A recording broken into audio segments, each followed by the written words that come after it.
There are dueling television ads airing this week focusing on the governor's position on abortion. Governor Walker, you are on record as opposing all abortion without exception.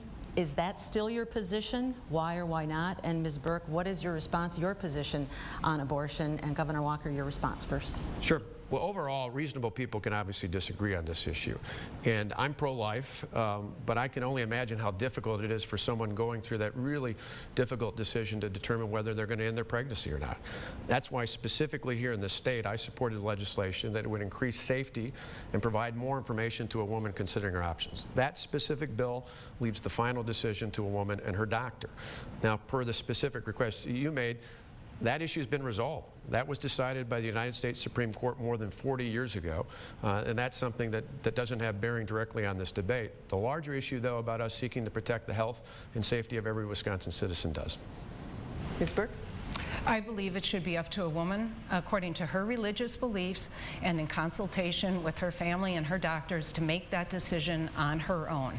And when Governor Walker talks about making these decisions and passing this legislation that stands in the way of women being able to make their own health care choices, making politicians in Madison the deciders on this is ridiculous. And frankly, to talk about safety at the same time that you have the cuts in funding have resulted in closure of 5 clinics throughout the state of Wisconsin that provided needed health care, such as cancer screenings, birth control, and family planning services, along with mandating invasive procedures that are against a woman's right to choose. I think this is absolutely wrong, and I think it should be women who are able to make these choices for themselves. Governor Walker, rebuttal? Yeah, in terms of funding, we actually just moved it to other areas, like, for example, the Winnebago County Public Health Department. And so we moved it from one area to the other in areas that are highly respected within their communities. And we've added funding. In fact, we talked about it right on the stage and elsewhere. We increased funding for the University of Wisconsin Carbone Cancer Center.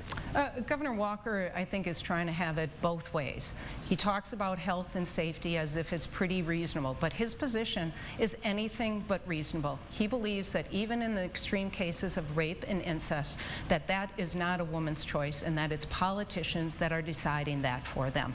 That is wrong, and taking that decision away from women is not something that I would do as governor. Thank you.